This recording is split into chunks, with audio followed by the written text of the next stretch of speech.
You. Wow, that's engaging networks. And so I will explain what that means in just a few seconds. First, though, quick introductions. I'm Ira Horowitz. I'm one of the founders of Corner Shop Creative. This is Sarah Farguson, one of the project managers at Corner Shop Creative. Yep. And we are an agency that supports nonprofits of all sizes, and primarily in building and maintaining websites. We do lots of great things. We do put out some fantastic designs. We do lots of WordPress maintenance and support. So even if you have an existing WordPress site that you're happy with, you love it, we do a lot of maintenance and making sure that it's up to date, secure, and stable. So feel free to talk to us about that. We also do a lot of campaign strategy and implementation work. So if you need help planning either list building or fundraising strategies and improving your efforts in those in that world, we are here to help you for that, as well as CRM customization work. So making sure that things like your donation forms, your advocacy forms, your data is all integrated and doing everything that you need it to do to be effective and successful online. And so what we're going to be talking about today is really just a bunch of our favorite things that are possible within engaging networks. When you buy a big platform like this that's really powerful and can do lots of different things, we just heard from Jen and Leslie about many great things that you can do even out of the box that are really easy. But there are lots of great tactics of taking it to that next level and making sure that you're utilizing some of the features that are either built into it or that can be expanded with the developer's help, such as using the APIs or various other integrations and tools, and even just adding JavaScript, CSS to your forms to make sure that it's doing what you want it to do. All right, so it was really hard for me to find like an out-of-the-box donation form that looked bad.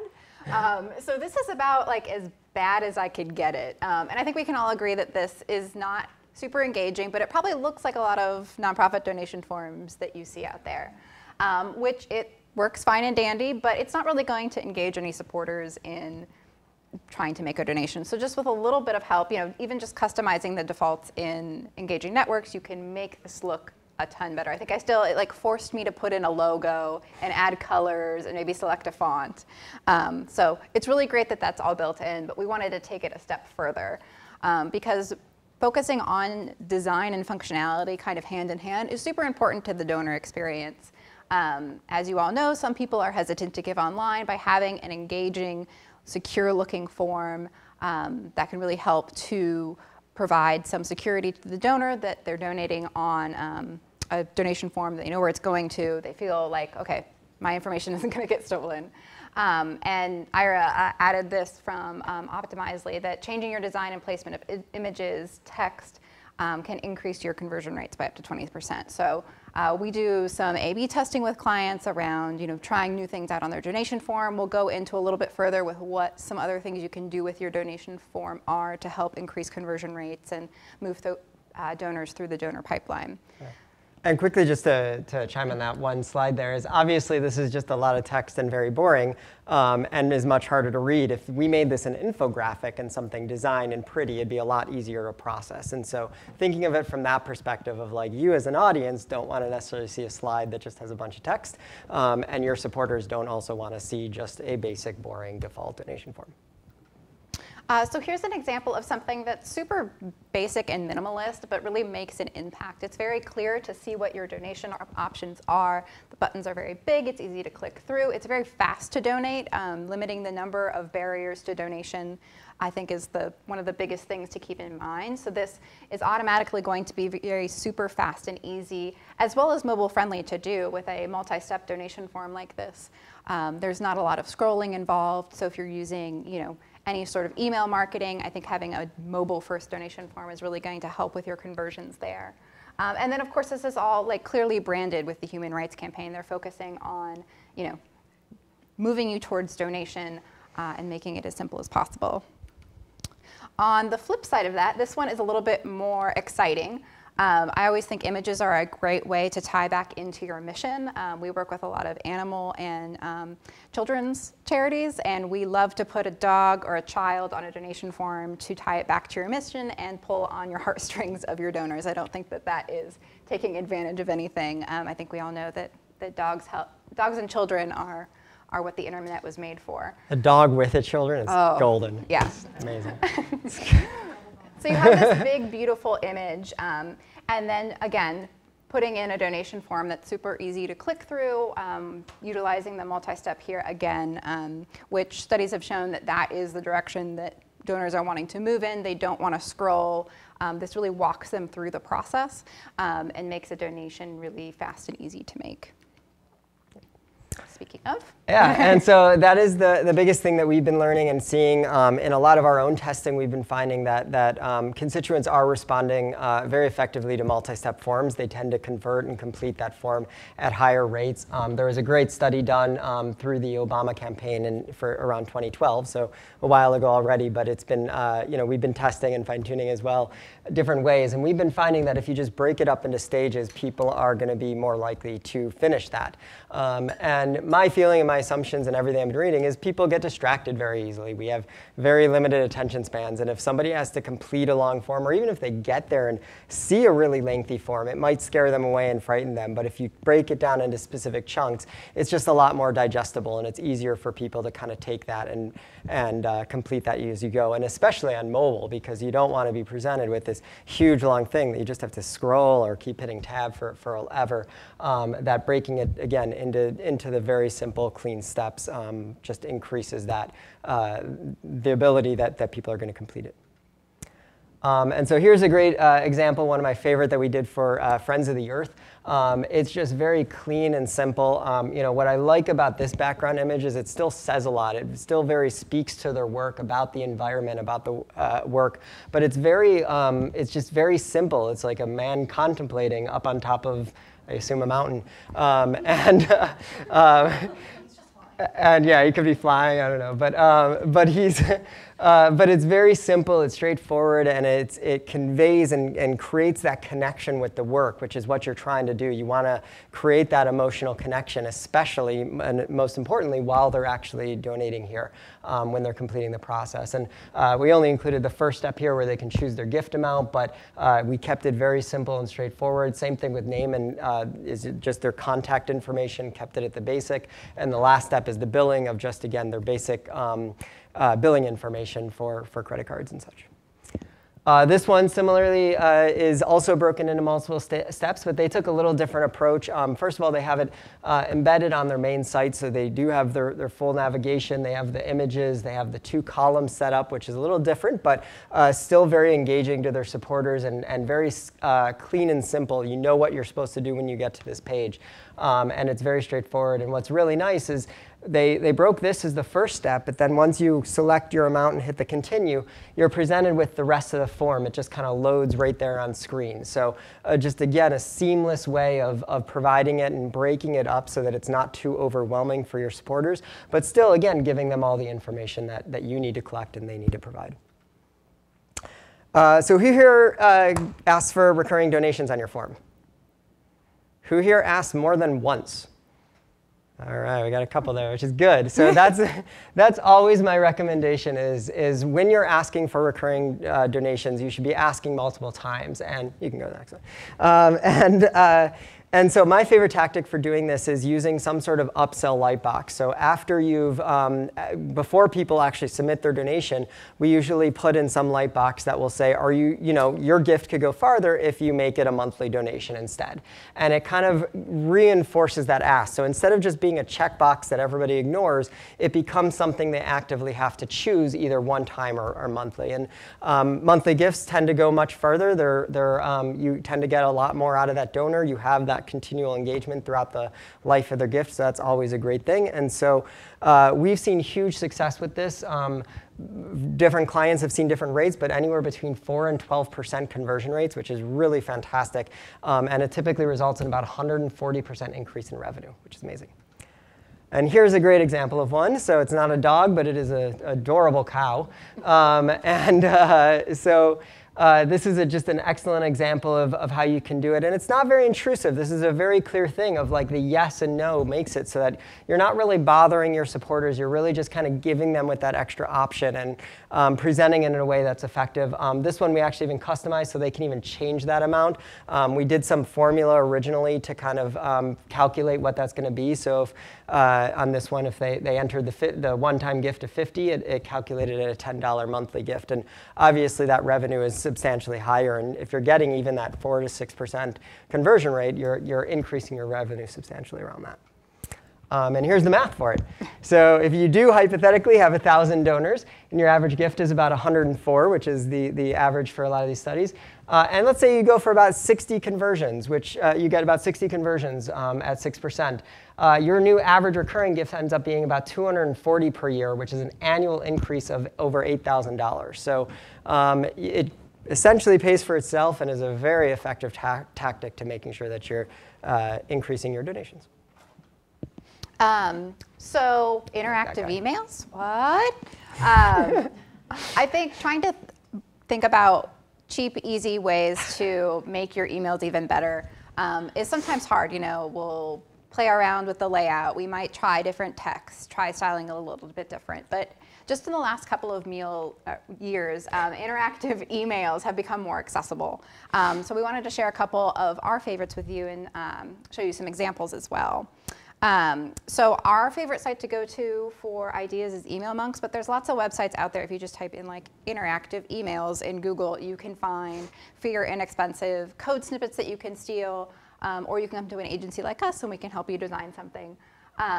But they range really from like a countdown clock. So I'll share an example from an end of year campaign we did with our client League of Women Voters. The other one is kind of a scrollable call to action so that the donate button is always there no matter where the donor goes in the email. Interactive hover and clickable icons or collapsible fields are just a couple of the examples of code that exists there out on the internet that you can use and easily will integrate with your Engaging Networks emails, which we'll get into a little bit more about like how easy it is to edit emails in Engaging Networks and how to make it a little bit simpler for your team. So as I mentioned, this countdown clock was used for a year-end match that they were doing. And so it really drove home the point that like you only have 5 days, 28 minutes, and 19 seconds to triple your gift. We did this as one of the last emails in the campaign.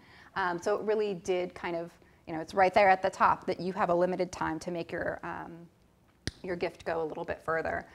We've used it not only on year end, but other sort of action-oriented things. It doesn't have to be just around donating. Maybe it's around a petition or a certain action that's going on in the legislature, and you need people to get behind this and motivated. And putting a countdown clock is a really super easy way to do that, and I think really resonates about the urgency of what's going on. And even code like this can be embedded in your website. It's really, really flexible and friendly. And of course, I have to have a dog. So this is another client of ours, Canon Companions. They do a little spin on Giving Tuesday, which is called Black Lab Friday. So they start their Giving Tuesday campaign the Friday before to coincide with Black Friday shopping. And this has been a really successful campaign for them every year, but we're always constantly thinking of, okay, how can we make it a little bit better? So they really went hard in on the camp and kitschy. Because if you have any animals, I feel like that's the best way to go. So they wanted to make something that was fun and engaging and really tied into their branding around Black Lab Friday. I did want to mention with this, one thing about the interactive emails is, as we know, email clients are kind of the bane of our existence. I hate Outlook. And they're always constantly changing what kind of code that they read. So for instance, with GIFs, Outlook won't actually play the GIF. It'll only show the first frame. So when you're trying to figure out what kind of message that you want to get across in your GIF, for example, it will only show I believe it's the last frame. So you want to make sure that whatever is the final frame in your GIF is what shows, is what's going to be the default for instance, Outlook. So again, there's a lot more information on all the different kinds of interactive emails, what clients will and will not read them. But I think it's just a really kind of easy, quick way to add some pizzazz to your email that really anybody can do without knowing how to code, just really know how to Google. And I did mention that we would get back to making your emails even easier to edit. Probably the #1 question that I get ask from people when we're designing an email template is, I want to be able to edit it without knowing HTML, which can be hard in a lot of email clients that don't have a super friendly WYSIWYG or super friendly editable regions like Engaging Networks have. So actually, when you create your email templates or you use one of the built-in ones, it comes with these editable regions already included. I included the div classes here just so that, if you are feeling a little bit adventurous, want to go behind the scenes, you know what these do. And this allows you to not only control what content can be edited, but also how it can be edited. The first two examples are the types of fields that they provide, which is a text field and an image block. So you can build in those styles that you want for those certain content types in there, and so that it's kind of foolproof. You can't mess it up. I have a lot of clients, they'll put in an image that is either way too big or way too small in an email template, and then it'll blow it up in mobile, or it'll shrink down on desktop. So this allows it, you can put in whatever size image that you want, but it'll always make it the width 100% respond to the size of your screen. So it's just, again, super easy and foolproof to use. A little bit more advanced are the repeatable regions and the droppable regions. So repeatable means that you could, copy that block and be able to add it however many times that you wanted in an email. Droppable means exactly that. You could drag and drop it so that you can reorder the sections. It really is an easy way, especially with those who have a little bit more bandwidth and you have multiple people editing content at different levels of skills, to be able to kind of just create emails and not really mess up your templates. And like Liz Lemon says, to shut it down. Shut it down. I was really looking for a John Taffer gif if anybody watches Bar Rescue, because he's always like, shut it down. Anywho, so I did want to show you a little bit of an example of like what these different blocks do. So you can see when you hover over it, it says image block. It only allows you to add an image. Same thing with text blocks, the little plus and minus sign to add or remove. Just kind of gives you the options to be able to go around and very easily manipulate your email templates without breaking anything. So this has been a hot topic today of marketing automation. I think Engaging Networks has one of the best marketing automation tools. We work a lot with clients in creating welcome series, follow-ups to certain campaigns, and sometimes it can be a little bit of a pain to do, but I do really think it's worth the investment. I know that we've heard that a lot today, that the return on investment in these is really important. Also creating really long relationships with your supporters. So you don't only want to think about your new supporters. I know that was that's kind of what everybody automatically thinks about, is we want to do a welcome series, but to not to also remember that you need to always be re-engaging your donors to move them through the donor pipeline. It's a really good way to ask them to increase their gift annually. So you gave $100 last year. Why don't you give $150 this year? And it's really easy to do that based on the information that you already have available. And you can use this to automate based on the date of their last gift. So, exactly 30 days before their annual gift expires, they're reminded that they need to re-up. Yeah.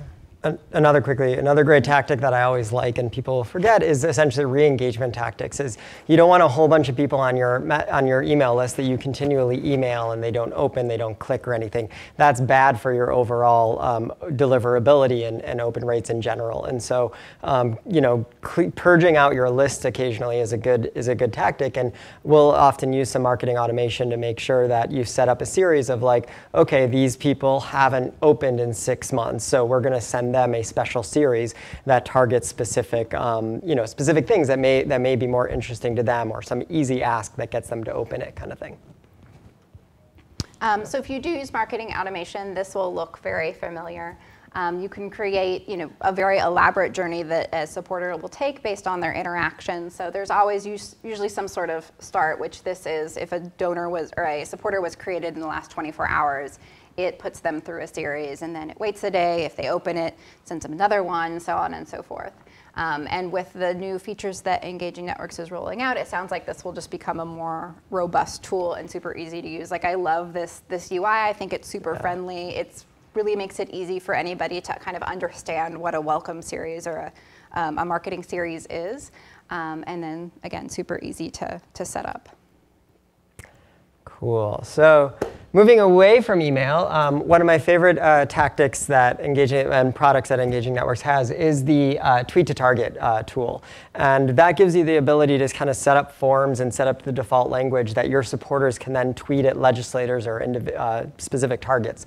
And this is just a great engagement way. Everyone's kind of used to getting those petitions and setting it up around every issue, but they're kind of losing that momentum over the last few years. And I feel like this is just a new and different target tactic that you can integrate with your other advocacy efforts or your marketing efforts to make sure that people are engaged. And it actually helps double-fold, because not only are people getting involved and they're doing something, it may actually, it'll likely reach that legislator and or that whoever that target that you're going after.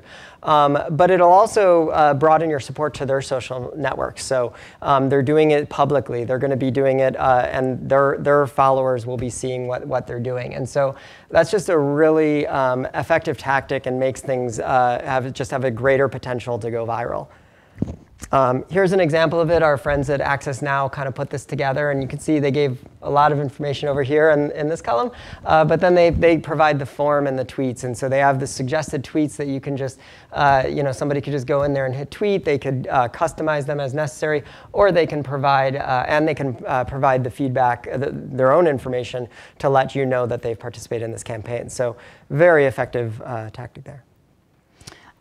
So another way to engage on your website with Engaging Networks, we gave some examples here. A lot of the work that we do, as Ira mentioned, is around integrations with WordPress. So we do a lot of work on embedding forms throughout your site so that there's kind of a seamless experience. We showed some donation forms earlier that are kind of standalone pages that don't have any navigation, a very simple footer, because they want to make it very kind of a tunnel vision of just donate. Don't be distracted by anything else.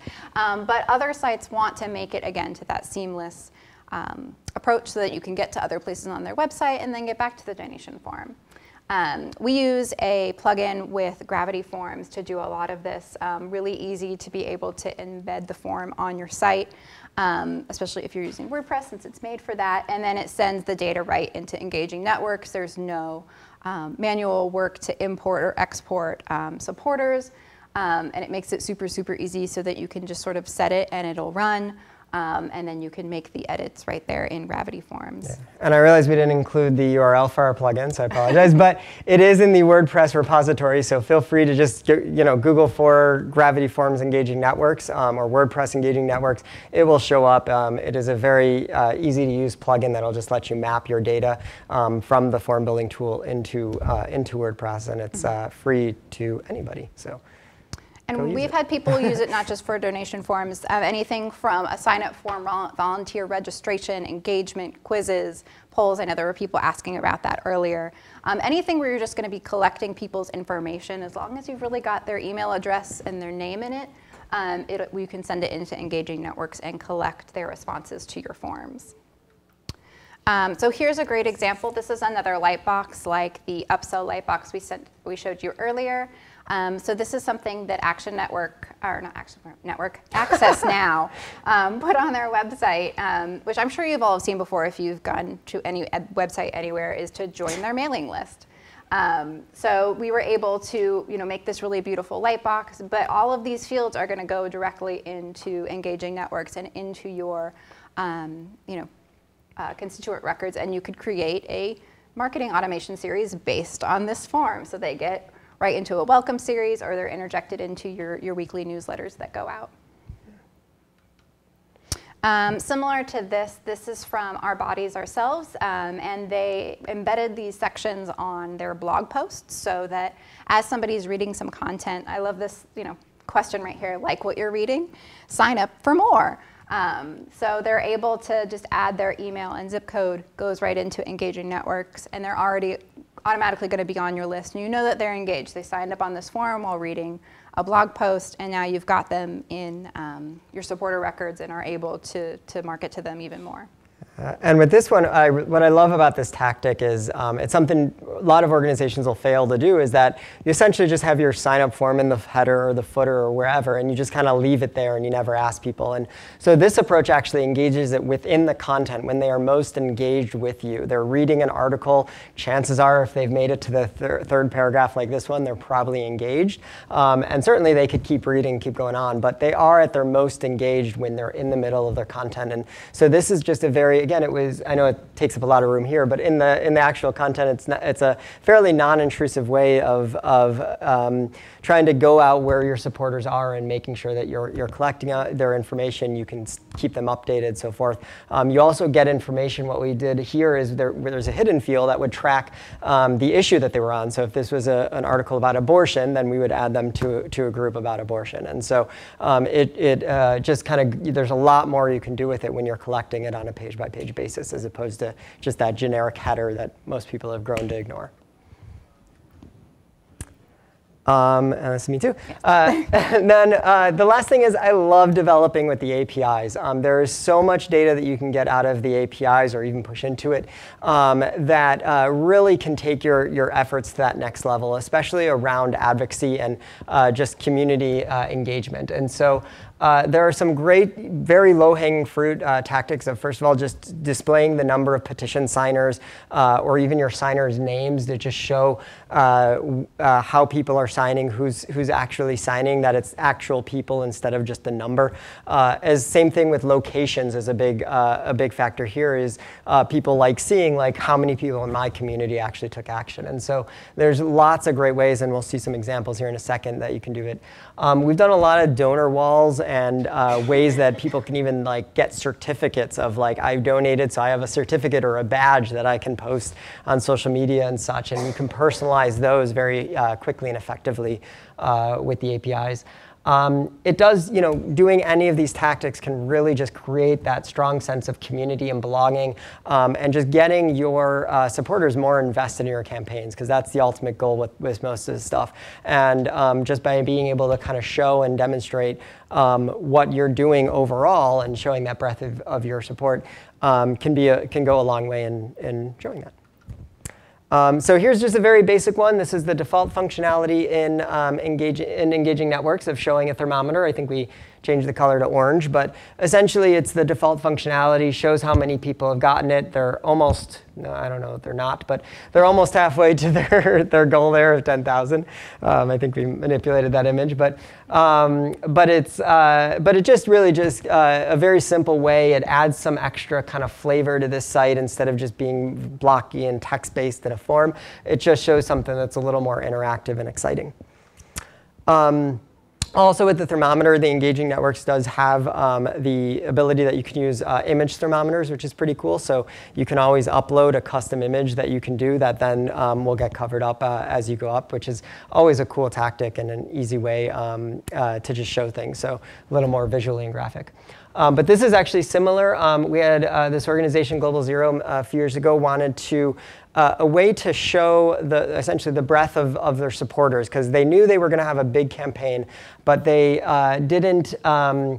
But they weren't sure there was going to be a lot of people, and they didn't think that the numbers itself were going to be impressive, and they thought it was the individuals that were going to be more impressive. And so what we did is we actually built this cool feature that actually had an image on, after you signed, you would get taken to this page that had the image of the European Parliament, which was their target, and it scrolled in the names of all of the subscribers. So we did it so that they kept we did the full names actually, but we went through a few options with just abbreviating names and stuff. But essentially it pulled it in, and as the name scrolled in, it unveiled this new image on top of it, which is pretty cool, that just showed the title of the campaign and the organization logo. And it was really engaging, and they used that throughout their campaign. They actually delivered a giant banner to the European Parliament and ended up being effective and winning it and passing legislation in the European Parliament, which was very exciting. So just a great tactic to think of, showing putting your actual people first instead of sometimes that number that is, oftentimes doesn't even mean something to people. And here's my other thing. I love maps. Anytime I see a map, I'm going to go click around on it. Lots of other people do as well. And so we love plotting things on maps. We did this actually for a few campaigns where after people would sign the petition, they would get added to the map here. And that always provides the technical challenge. Graham was talking about this earlier today with the mapping there. But you don't obviously want to put someone's real address in there because that's huge violation of privacy. And you also don't want to use anything like the same city or the same zip code, because then you'll just end up with just one giant dot, basically, at every major city. And so what we did is we basically mapped it to the zip code and then basically did a little bit of a random variation. So it would plot it in the center of the zip code and then randomly move it somewhere around that zip code. And so what you got is, as you zoomed in, next slide, you get basically this. This is my old house in Ann Arbor. I was somewhere right in the middle there, but not on any of those dots. All those were actually me. But it kind of rotated it around and moved all the dots, which is pretty cool and a great way to show the marker.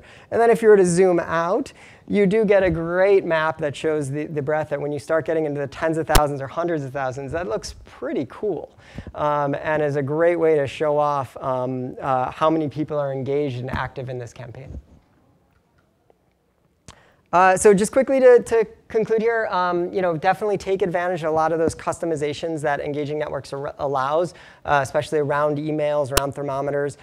Make sure you're doing the best possible design and you're actually thinking through the design. That's certainly one of my big pet peeves is people will start a redesign project and they'll say the most important thing are donations, but yet they don't actually design out what their donation form looks like. So make sure you're paying attention to design as you start setting up and create your forms. And then think of innovating in different techniques that are just going to show your community and what people want and how they're engaged. Anything to add? No, I mean, I think everything that we've covered today is really just kind of how to use Engaging Networks better. It's already a great tool where they're rolling out new features that I think makes it a very cohesive tool.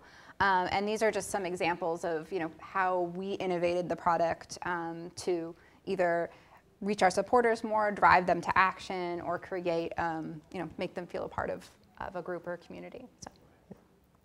Cool. So thanks a bunch. And yeah, any questions? Yeah. Curious for the mobile or the multi-step donation forms on mobile or desktop. Have you tested different ways to represent the progress, like progress bars versus step 1, step 2, step 3? And I've heard that people like to have that completion psychology, like to see that they're making progress toward a goal. Yeah. We haven't really tested it too much, I don't think. No, I mean, I think there's a difference. Like sometimes we've done, name, amount, what is it, like billing or whatever. Yeah. But then sometimes we make it really simple. It's just 1, 2, 3. So it's a very clear, like, okay, you've completed 2 of the 3 steps. But I like the idea of almost like a progress bar. And then you've gotten it, filled, and it says thank you or something like that. Yeah, I think we did one where the steps after you go to the next one, it changes it to a check mark or something. And I think that's an effective tactic because you're right. Like people you like crossing stuff off your list, and so yeah, that psychology there is important. Yeah. But I wonder if we could have like a GIF of an animal being free from a cage. That's a great idea. I love it. Any other questions?